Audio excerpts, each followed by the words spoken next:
Om Shanti. Good morning. आज प्राणेश्वर बाप दादा के 12/8/2023 के अनमोल महावाक्य सुनते हैं। मीठे बच्चे, 21 जन्मों के लिए पुण्य का खाता जमा करना है। योग बल से पापों के खाते को भस्म करना है, इसलिए अंतर्मुखी बनो। आज अंतर्मुखता की लहर है बाबा की, तो इस गुण पर हमें विशेष अटेंशन देना है। पुण्य का खाता जमा करने के लिए योग बल के पापों को, योग बल से ही हमें पापों को खत्म भी करना है, इसलिए अंतर्मुखी बनना है। प्रश्न है, किस श्रीमत का पालन करने से वाणी से परे जाने का पुरुषार्थ सहज हो जाएगा।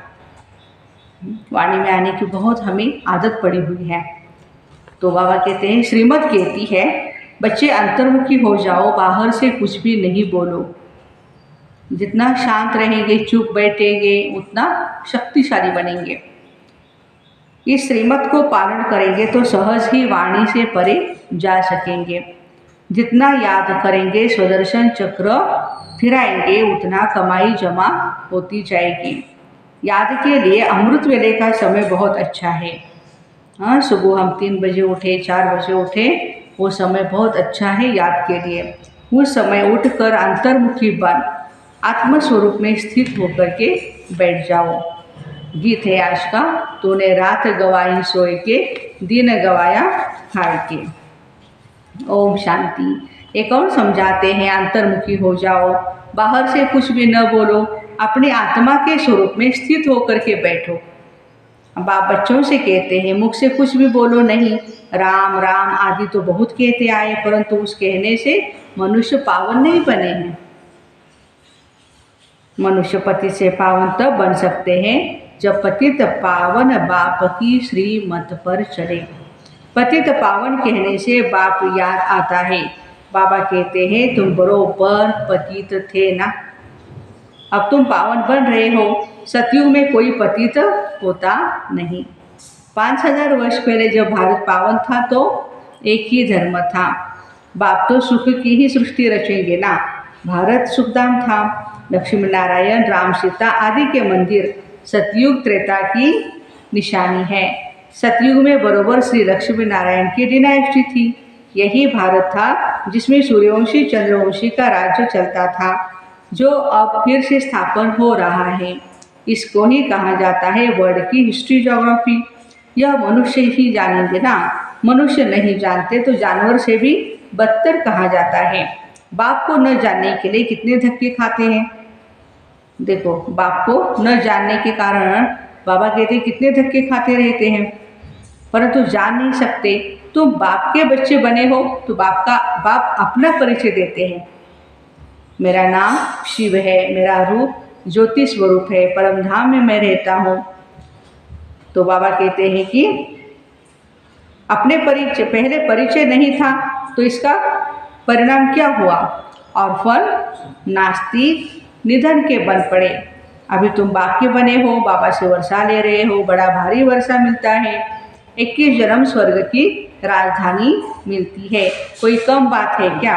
श्री लक्ष्मी नारायण को 5000 वर्ष हुआ राज्य करते। फिर से हिस्ट्री ज्योग्राफी रिपीट होती है। बाबा समझाते हैं, मेरी श्रीमत पर चलो, अंतर्मुखी बनो, बाहर मुखी मत बनो। अब इस समय है ही घोर अंधियारा, इसको रात कहा जाता है। अभी सवेरा आ रहा है। कलयुग अंत को घोर अंधियारा और सतयुग आदि को घोर सोजरा कहा जाता है। बाबा कहते हैं, मैं आता हूँ संगम पर, जबकि सभी मनुष्य पतित है। अभी तुम बच्चों को सदा ही सुख का वर्षा देता हूँ। विनाश सामने खड़ा है। बहुत गई थोड़ी रही, थोड़ी में से भी थोड़ी गई, इसलिए अब जल्दी जल्दी पुरुषार्थ कर बेहद के बाप से वर्षा लो। जैसे सब ले रहे हैं, सब पुरुषार्थी है। अब सबको स्वीट होम वाणी से परे जाना है। वह है हम आत्माओं का घर, निर्वाण धाम। धाम में से कोई एक नहीं रहते। जितनी भी जीव आत्माएं हैं वे सभी शरीर छोड़ जाएंगे अपने घर बाबा के पास। वह है निराकारी झाड़। जैसे चित्र में भी झाड़ दिखाया जाता है, वह है हम आत्माओं का घर। शांति धाम, फिर हम आएंगे सुख धाम। अभी बाबा कहते हैं 84 जन्मों का चक्र पूरा होता है, कलयुग के बाद सतयुग जरूर आएगा ना, द्वापर के बाद कलयुग जरूर आएगा। बाबा कहते हैं मैं कल्प कल्प कल्प के संगम युग आता हूँ, पुरानी दुनिया का विनाश कराता हूँ। जब तक नई दुनिया स्थापन हो जाए तब तक इस पुरानी दुनिया में मुझे बाबा कहते हैं आप बच्चों को पुरानी दुनिया में फिर रहना ही पड़ेगा। जब तक नया मकान बन जाए तब तक पुराने मकान में तो बैठे रहते हैं, फिर जब नया बन जाए फिर पुराने को तोड़ा जाता है। अभी सतयुग बन रहा है ना, अभी तो पूरा नहीं बना है, तो इस कलयुग में थोड़ा रहना पड़ता है। तो जो ये पुरानी चीज़ है इसकी विनाश के लिए ये महाभारत लड़ाई है। बाप बैठ बच्चों को समझाते हैं, क्या समझाते हैं? आत्मा ही समझती है, जिस्मानी नॉलेज भी आत्मा ही सीखती है ना। आत्मा कहती है I am principal, I am surgeon, I am advocate, I am engineer, मैं इंजीनियर हूँ। आत्मा की नॉलेज न होने के कारण देह अभिमानी हो जाते। आत्मा में ही संस्कार, आत्मा ही संस्कार ले जाती है। तुम बच्चे समझते हो, शिव बाबा हम आत्माओं को समझा रहे हैं। हम आत्मा यह पुराना शरीर छोड़ फिर नया जाकर लेंगे। अभी हम श्याम हैं, फिर सुंदर बनेंगे, सुंदर से श्याम बनते हैं, 84 जन्म लग जाते हैं। देखो, सुंदर से श्याम बनने में 84 जन्म लग जाते हैं, और श्याम से सुंदर बनने में 1 सेकंड। फिर बाबा काम चिता से उतार करके हम बच्चों को ज्ञान चिता पर बिठाते हैं, गोल्डन ईश का मालिक बना देते हैं। बेहद का बाप जरूर बेहद का वर्षा देगा ना, बाप तो है ही ऊंच ते ऊंच। कहते हैं बच्चों के लिए वैकुंठ की सौगात लाया हूँ, हथेली पर बहिश्त लाया हूँ। सेकंड में तुम साक्षात्कार कर लेते हो। कितने ढेर ब्रह्मा कुमार कुमारियां हैं, जरूर ब्रह्मा के बच्चे हैं और शिव बाबा के पोतरे हैं। तुम कहते हो हम शिव बाबा से वर्षा लेते, वही सर्व का सदगति दाता है, राजयोग सिखलाते हैं। निराकार कैसे सिखलाए, इसलिए ऑर्गन्स द्वारा पढ़ाते, सृष्टि चक्र की नॉलेज देते हैं। जिसको परमात्मा सुप्रीम सोल कहते, उसकी ही सारी महिमा है। ज्ञान का सागर पतित पावन है, तो जरूर आना पड़े। तुमको भी मास्टर सुप्रीम अथवा पावन बनाते हैं। वो है बेहद का बाप, जिसको सभी भक्त बुलाते। सभी भक्तों का बाप वह भगवान है, परमपिता परमात्मा। अगर उनको सर्वव्यापी कह देते तो फिर वर्षा कैसे मिलेगा? मनुष्य को भगवान नहीं कह सकते हैं। श्री कृष्ण को भी दैवी गुणधारी मनुष्य कहा जाता है। वह है फर्स्ट प्रिंस, सभी उनको झूले में झुलाते हैं। शिव बाबा को कभी झूले में नहीं झुलाते। क्यों? क्योंकि वह कभी बच्चा बनता ही नहीं। यह तो साक्षात्कार कराते समझाने के लिए, हम तुम्हारा बच्चा हूँ, तुम हमको अपना वारिस बनाएंगे, बलिहार जाएंगे तो मैं भी तुम्हारे ऊपर बलिहार जाऊंगा। बलिहार जाते हो तो जैसे मैं तुम्हारा बालक हो गया। मनुष्यों में कितनी अंधश्रद्धा है, जहाँ तहाँ माथा टेकते रहते हैं। इसको कहा जाता है गुड़ियों की पूजा। नवरात्रि में बहुत गुड़िया बनाएंगे, उनके ऑक्यूपेशन का किसको पता नहीं। 4-6 भुजा वाली देवी थोड़ी होती है, फिर तलवार भी दे देते हैं। देवताएं हिंसक थोड़े ही थे, डबल अहिंसक मर्यादा पुरुषोत्तम है ना देवताओं की महिमा। शास्त्रवादियों ने तो उन्हें हिंसक बना दिया है। नेपाल में भी काली को पूछते हैं, फिर ऐसे है थोड़े ही, मम्मा ऐसी काली चिब वाली है थोड़ी ही। मनुष्य तो मनुष्य होता है, ब्रह्मा विष्णु शंकर है सूक्ष्म वतनवासी, बस और कोई चीज़ नहीं। फिर 8-10 भुजा वाले कहाँ से आए? यह सब भक्ति मार्ग के अलंकार बनाते। पैसा कमाने के लिए कुछ तो चाहिए ना। फिर किस्म किस्म के चित्रपट बना देते हैं। वहाँ है ही देखो सुंदर श्री कृष्ण का मंदिर, और वहाँ है सावरे श्री कृष्ण का मंदिर। हाँ, दोनों ही मंदिर हैं। कारण तो चाहिए, क्यों सावरा क्यों गोरा बनाते हैं? कितनी अंधश्रद्धा है। अब भक्ति मार्ग खत्म हो, ज्ञान मार्ग जिंदाबाद होना है। बाकी समय बहुत थोड़ा है। फिर जाते जाते बाबा इशारा दे रहे हैं, सबको मरना जरूर है। पुत्र पोत्रे वारिस नहीं बनेंगे।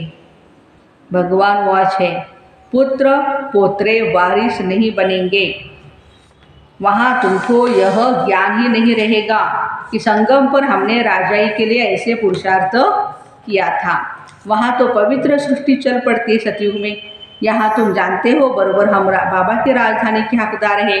वहाँ यह पता नहीं रहेगा कौन कौन से कर्म हमने किए थे और कैसे किए, कैसे बने, ये सब कुछ भूल जाता है। वहाँ पतित होते ही नहीं। जो पावन बनने के लिए गुरु की दरकार पड़े, बाप पैर धोकर बच्चों को तख्त पर बिठाते हैं। देखो, पैर धोकर गुरु चाहिए सदगति के लिए। वहाँ तो है ही सदगति, गुरु की दरकार नहीं। बाबा कहते सतयुग में पिता होंगे या स्कूल में कॉलेजों में पढ़ाने के लिए टीचर भी होंगे, लेकिन गुरु नहीं होंगे और गुरु की दरकार भी नहीं। गुरु सदगति के लिए होता है या गुरु परमधाम में लेके जाने के लिए होता है। तो अभी तो स्टार्टिंग भी हुई है सृष्टि की। तो प्यारे बाबा भी कहते हैं कि गुरु की दरकार नहीं। बाप कहते अपने को आत्मा समझो, देह अभिमान में मत रहो। बहुत नुकसान होता है ना देहाभिमान का। मैं आत्मा अभी डॉक्टर रूप में हूँ, मैं आत्मा मैजिस्ट्रेट रूप में हूँ, फिर यह शरीर छोड़ने के बाद पता नहीं क्या बनूंगा। हम इस शरीर द्वारा पढ़ते हैं, आत्मा ही इन ऑर्गन्स द्वारा पढ़ती है, आत्मा ही सुनती है। यह समझने की बातें हैं, न कि दंत कथाएं हैं। बाबा कहते हैं यह सारी दुनिया कब्रिस्तान होनी है। अब जागो, नहीं तो भंगोर को आग लगने वाली है। उस समय हाय हाय करेंगे,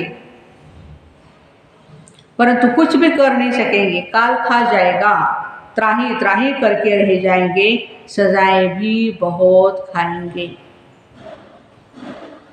अभी हमें पापों का खाता खलास कर पुण्य के खाते को जमा करना है। नए सिर 21 जन्मों के लिए जमा करना है। जमा होगा बाबा को याद करने से। पुराना खाता चुकतू हो जाना चाहिए। ज्ञान कितना सहज है, तुम्हारी रोज कितनी कमाई होती है। जितना जो याद करते हैं, स्वदर्शन चक्र फिराते हैं तो अथाह कमाई करते अनगिनत। वहाँ कोई भी गिनती थोड़ी होती है। अभी झोपड़ियों में बैठे हैं, फिर महलों में बैठेंगे। फर्क तो रहता है ना झोपड़ी और महल में। ब्रह्मा द्वारा नई दुनिया स्थापन हो जाएगी तो पुरानी दुनिया का विनाश हो जाएगा। अभी की बात है ना, राजधानी की स्थापना हो जाएगी, फिर जिसने जितना पुरुषार्थ किया सो किया, फिर विनाश हो जाएगा। इसलिए बाबा कहते अब गफलत नहीं करनी चाहिए। सवेरे उठकर याद में बैठ जाना चाहिए। जितना याद का चार्ट अच्छा रखोगे उतना बहुत अच्छा उच्च पद पाओगे। शिव बाबा के गले का हार बनेंगे। दिल दर्पण में देखना है, क्या मैं लायक बना हूँ लक्ष्मी नारायण को वरने के लिए। हम मम्मा बाबा जैसी सर्विस करते हैं। किस्म किस्म के फूल है ना, यह बागवान बाबा का ह्यूमन गुलशन है। ये हमारा क्लास माने क्या है, बाबा का मानवी ये बगीचा है, गुलशन है, और हम सभी चैतन्य फूल हैं। कहेंगे देखो कुमार का मनोहर कितने अच्छे अच्छे फूल हैं। आज बाबा ने दादियों की याद करी। बागवान वो देखो, यह रतन जोत है, यह चमेली है, जाई है, जो भी फूल है अलग अलग। बाबा इस बगीचे को देखते, फिर उस बगीचे में जाकर के फूलों को देखते ब्रह्मा बाबा। बागवान जांच तो करते हैं ना फूलों की, तो बच्चों को फॉलो करना चाहिए। नंबर 1 फूल, नंबर 2 फूल, कौन कौन बनते हैं, ऐसा बनना चाहिए। 21 जन्मों के लिए राजा पद पाना कोई कम बात थोड़ी है, अथाह सुख है। विश्व का मालिक बनना है, ये स्कूल है। उस जिस्मानी पढ़ाई के साथ यह रूहानी पढ़ाई करो। टीचर्स के हमेशा अच्छे मैनर्स होते हैं, ऑनेस्ट होते हैं, प्रामाणिक होते हैं, ईमानदारी। स्कूल में अंधश्रद्धा की कोई बात नहीं होती। वहाँ बैरिस्टरी पढ़ते हैं, इंजीनियरिंग पढ़ते हैं। यहाँ तुम राजाओं का राजा बनने के लिए ही पढ़ते हो। सन्यासी तो कह देते ईश्वर सर्वव्यापी है, बस खेल ही खत्म। बेहद का बाप बच्चों को समझाते, बच्चे ये अंतिम जन्म पवित्र रहो, तुम बहुत सर्विस कर सकते हो। वहाँ भी एक एजुकेशन डिपार्टमेंट होती है, यह भी गॉडली एजुकेशन डिपार्टमेंट है। तुम बच्चे हो, राज ऋषि वह तो घर बार छोड़ जाते हैं। तुम घर में रहते हुए सारी दुनिया का त्याग करते हो, हम घर बार नहीं छोड़ते हैं। तुम्हारी बुद्धि में अब नई दुनिया है जो बाप ही बनाते हैं। इसलिए बाबा कहते बच्चे तुम मुझे याद करो, यह पुरानी दुनिया खलास हो जाएगी। यह रूहानी कॉलेज अथवा हॉस्पिटल भी बहुत बड़ा है, जिससे तुम एवर हेल्दी एवर वेल्दी बन जाते हो। घर घर में तुम यह हॉस्पिटल अथवा कॉलेज खोल सकते हो। इसमें खर्चा कुछ भी नहीं, बस 3 पैर पृथ्वी के होने चाहिए। अच्छा, माता पिता बाप दादा का मीठे मीठे शिकिल दे बच्चों प्रति याद प्यार और गुड मॉर्निंग। रूहानी बाप की रूहानी बच्चों को नमस्ते। हम रूहानी बच्चों की रूहानी माता पिता बाप दादा को याद प्यार गुड मॉर्निंग और नमस्ते। वाह बाबा वाह, शुक्रिया बाबा शुक्रिया। धारणा के लिए मुख्य सार। पहली पॉइंट, सवेरे सवेरे उठकर याद में जरूर बैठना है। इसमें गफलत बिल्कुल नहीं करनी है, पुण्य का खाता जमा करना है। सेकंड पॉइंट, एम ऑब्जेक्ट को बुद्धि में रख अच्छे मैनर्स धारण करने हैं। रूहानी पढ़ाई जरूर पढ़नी है, अंतर्मुखी होकर के रहना है। आज का वरदान है, ब्राह्मण जीवन की विशेषता को जानकर उसे कार्य में लगाने वाले सर्व विशेषता संपन्न भव। विस्तार, ड्रामा के नियम प्रमाण संगम युग पर हर एक ब्राह्मण आत्मा को कोई न कोई विशेषता मिली हुई है। चाहे माला का लास्ट दाना हो, चाहे उसमें कोई न कोई विशेषता है। तो ब्राह्मण जन्म के भाग्य की विशेषता को पहचानो और उसे कार्य में लगाओ। एक विशेषता कार्य में लगाई तो और भी विशेषताएं स्वतः ही आती जाएंगी। आप में जो स्पेशलिटी है वो आप सेवा में लगाते जाओ तो बाकी की भी स्पेशलिटी आती जाएंगी। एक के आगे बिंदी लगते लगते सर्व विशेषताओं से संपन्न बन जाएंगे। आज का स्लोगन है, मन मना भव के मंत्र की सदा स्मृति रहे तो मन का भटकना बंद हो जाएगा। मन मना भव के मंत्र की सदा स्मृति रहे तो मन का भटकना बंद हो जाएगा। तो ऐसे ब्राह्मण जीवन की विशेषता को जानकर उसे कार्य में लगाने वाले सर्व विशेषता संपन्न भाई बहनों को ओम शांति। Have a nice day.